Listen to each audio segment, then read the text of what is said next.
Hey guys, and welcome to the 2018 Spring Arena Clash, where 19 arenas will battle it out across the UK to take home championship of 4 titles: Call of Duty, Tekken 7, League of Legends, and Overwatch. My name is Rage, and I'm joined here by Stealth. Bonjour. And we will be bringing the show to you at a different arena every single week. And this week, we're not actually in Stealth's hometown anymore. No, we're not. No, we're not. We're in Portsmouth, home to the Portsmouth Pirates, one of the most successful arena clash teams this clash has ever seen. Something I'm not used to being from Bristol, let's tell you that for now. No. Doesn't matter, because you know what? We're here to talk about esports. So, shall we? Yes. So, what a brilliant start to the season. It was a fantastic start to the season, Rage, with Overwatch taking the limelight. The Bradford Rams looked to fleece the Kingston Harriers and locked horns with the Rams into the latter stages of the first map, but the Harriers flew away with a win, securing all 3 points. This week, Stealth, what do you think is going to happen? Well, my eyes are on the Nottingham Alt. They had a very good debut week last week, and I'd like to see them push their way through. Now, was it just beginner's luck, or are they good enough to secure their spot in the NEC in the finals next month? Not only that, but Tekken 7 is sure to be a thriller this week. We've got the Clyde Claymores taking on the London Lionhearts. Now, if you're unfamiliar with them, the London Lionhearts are a top UK team. And Claymores, well, they're looking to cut the lines down to size. Sure to be an absolute slugfest. I'm really looking forward to seeing how London Lionhearts play. But moving on, it's time for our Call of Duty highlights. So, should we get into them? I think we should. Here we are into week number 2 of Call of Duty. Only 2 groups are playing this week, and we're going to be turning our attention to Group B's matchup between the Humber Hunters and the new kids on the block, the Clyde Claymores. Clyde Claymores are already making a name for themselves, beating Norfolk Nighthawks last week, but can the Claymores continue to impress? Well, Chris Stealth has your answer. As he's going to be expecting a lot of nades flying through. See what he's able to do. Dives straight into Hill, and immediately he has J reloads to cover him. Picks up a kill for himself through mid-cut as well. Very much aware of his surroundings. Let's see what Tiger's up to. Pushing straight through the front of Beer. Managed to pick up Campling. Nice and easy. Very well held so far. See, pushing through. Clyde Claymores, oh, lovely shots from Tiger. Picking up another one. Reloads is there in support. Oh, look at this from Reloads. He picks up a 3-piece to clear out the hill. It doesn't really matter because they are in full control. Lovely shot from Reloads again. Creaks around the corner, picks up a second. Again, almost doubling up on his streaks. So shoot shot from behind and turns off to Camplin. No way this should be happening. This is an absolute clean out. 225-0. I don't think I have ever seen a more impressive display of Call of Duty coming in. Not one single point on the board for Hull. This is an absolute blowout so far. It does fall as he looks to use his machine pistol.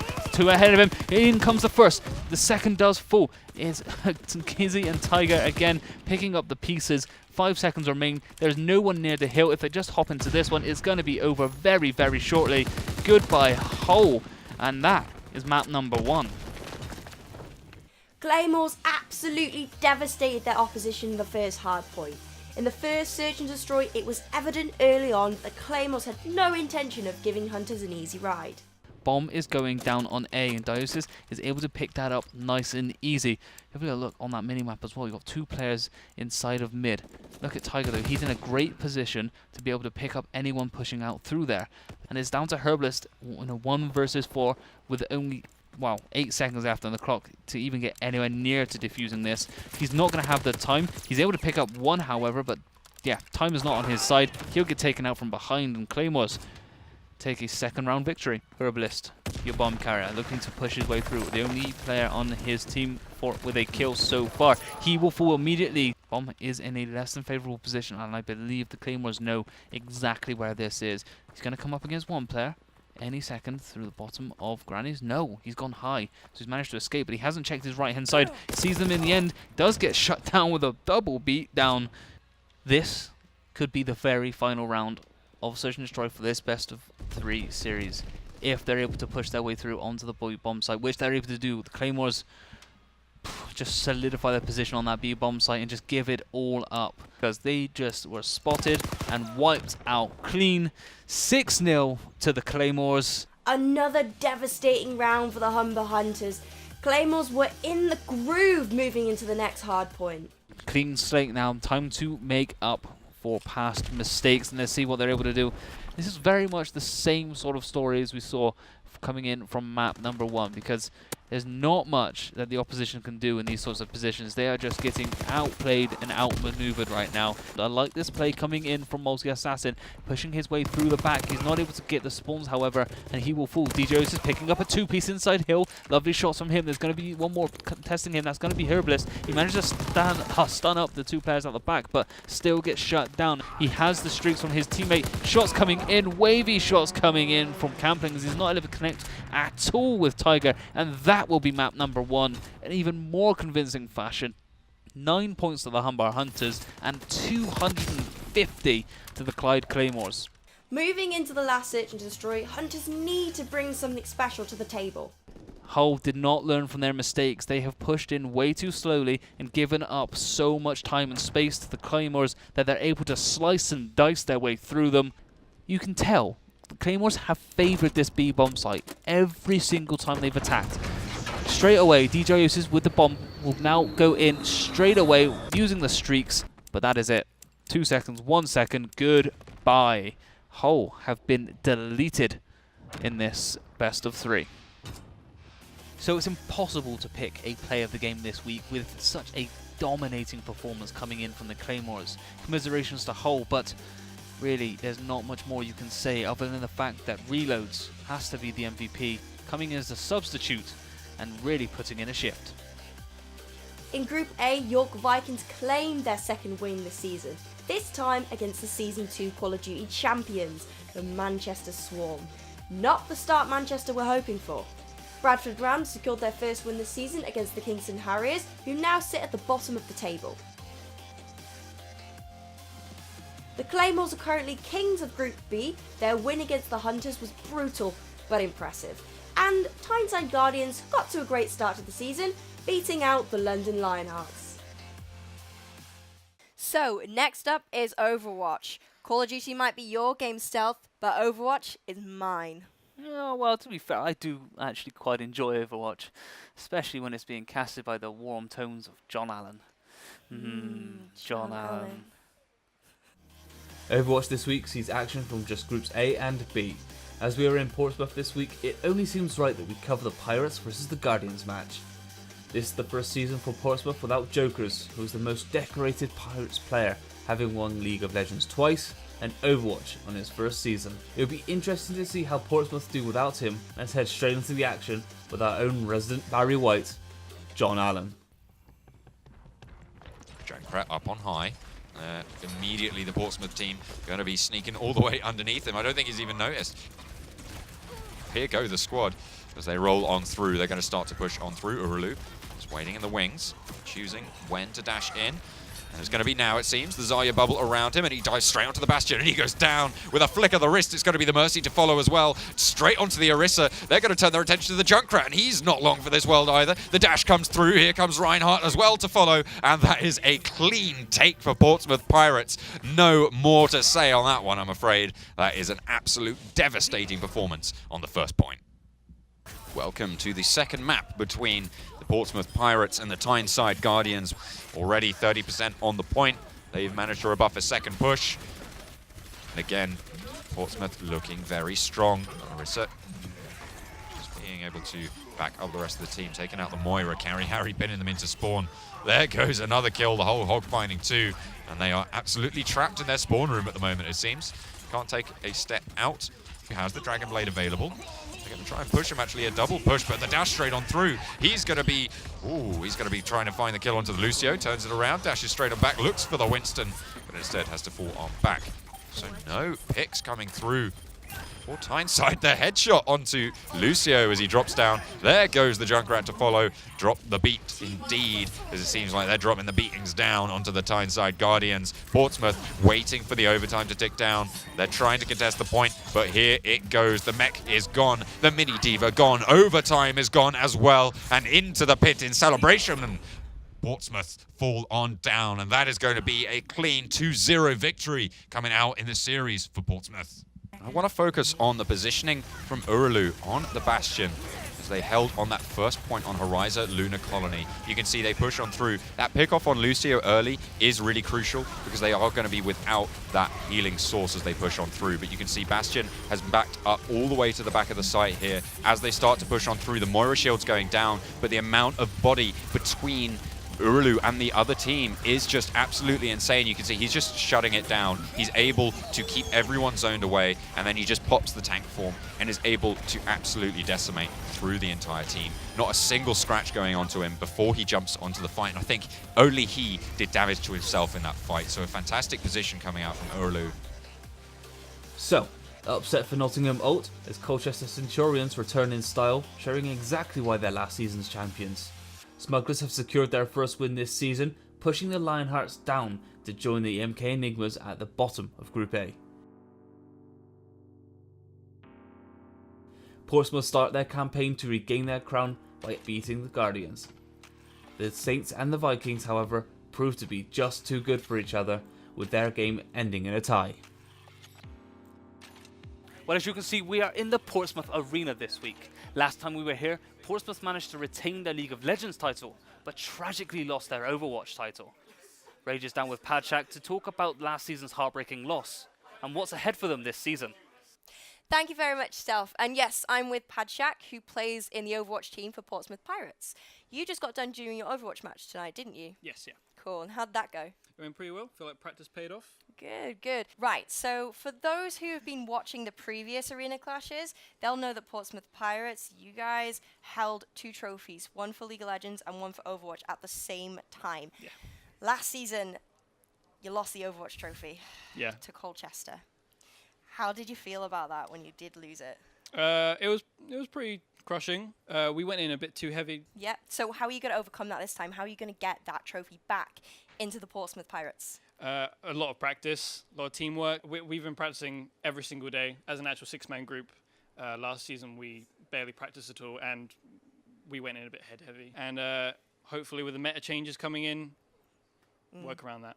Cool, cool. So do you have any last advice for anyone who would be wanting to do Arena Clash, say, next season? Any advice to those guys, how they get involved? Just go to your local game store. I not only just made good teammates, good friends here as well, and it's just a fun place to come. But try. That's it. Cool. Thank you very much for that. I really appreciate it, and good luck for the rest of the season. Thank you. Thanks for that, Rach. Time for League of Legends. Here we are, week number 2 of League of Legends. We're highlighting the Group B, Saints versus Rams game this week.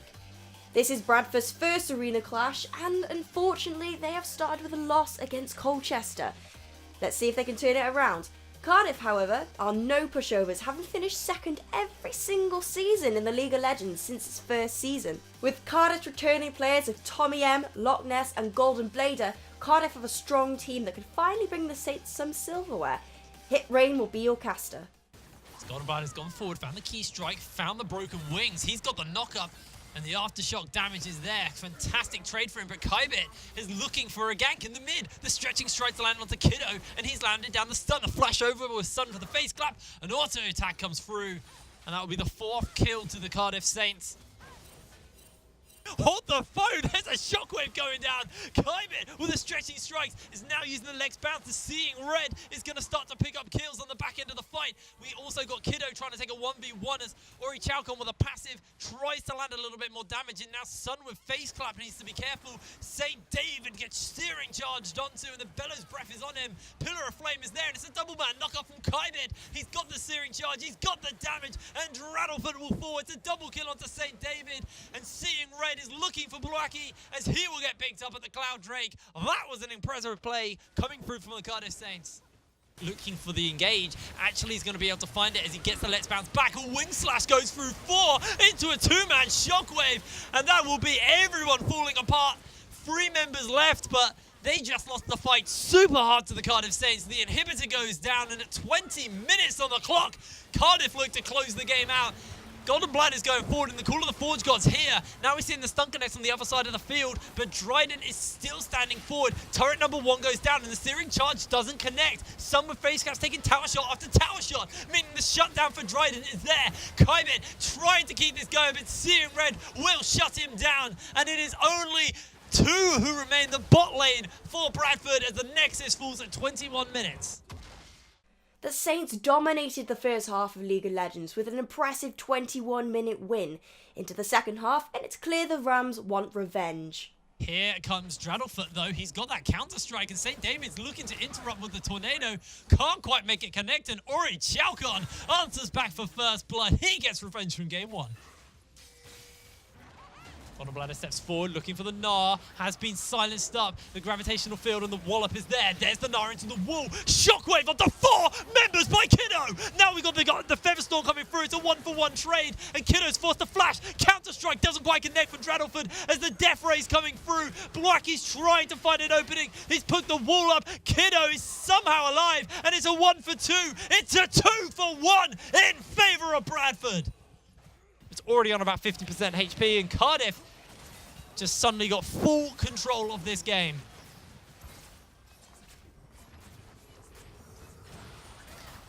Kybit wants to make sure it can't get stolen, but actually it's now Draddleford who manages to find the Baron Nashor's steal. Fantastic play. He leap strikes to a ward, and he is out of there. A knock-up comes through onto Golden Bladder, and Dryden just jumps down the little rat for dinner.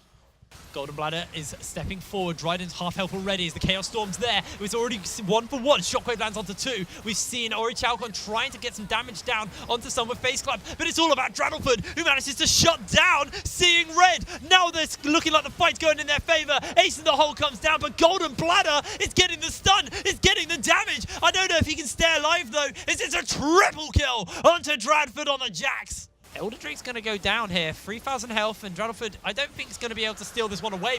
Dryden's not back for another 10 seconds. There are minions pouring in. It's the Elder Drake on. Redemption gets thrown down, and Ori Chalcon has to find himself something. But Summer Face Cap can't die. Inhibitor Tower, Nexus Tower number 2 is about to fall shortly, and Kybit is going to get stunned up and locked down. They need to make this work, but the Nexus is falling as the fight is coming through. Seeing Red manages to find the auto attacks down, and at 40 minutes, Cardiff get a 2-0 over Bradford. Cardiff Saints were ahead at this point in the game versus Bradford, but Bradford with this single play managed to buy themselves time to pull the game back. As you see here, we see Golden Bladder step forward, get himself a Gnar onto Dryden, but Kiddo comes in with a backup and a 4-man shockwave onto the members of Cardiff. Buys time for Draddleford and Blacky to kind of come through and save the day for Kiddo, who flashes away from all of the damage available. At this point, Draddleford on this Jax is just going to be able to pick up a couple of easy kills and tidy out the fight. Kiddo walks away with about 12 HP here on Oriana. Really, really solid team fight coming through from Bradford Rams. So, Nottingham beat the Smugglers, placing them firmly at the top of Group A. Portsmouth joined the fray this week, beating the Guardians. In Group B, the Centurions beat the Cribs and the Saints beat the Rams. And in Group C, the Lionhearts beat the Steelers. We've saved the best till last. Tekken 7 highlights are coming right up. But we will be airing the full unedited matches of Tekken 7 shortly after the show's finished on Twitch. But if you're not watching on Twitch, don't worry, we'll be uploading the VODs on our YouTube channel shortly. Now, without further ado, here's the Tekken 7 highlights. We have just the one group for Tekken 7 this week, and that'll be Group A. But Group A has the kings of Tekken 7, the London Lionhearts, a new team this season full of the best UK Tekken talent. The Claymores, as Overwatch and Call of Duty showed, are no pushovers. Eternal Dragon will be a caster. We join in the first match, and it's Claymores, TKO Royals versus Lionhearts, Ru Kang. And then we have a perfect wall combo. Gets him with a power crush. And there we go, almost a perfect.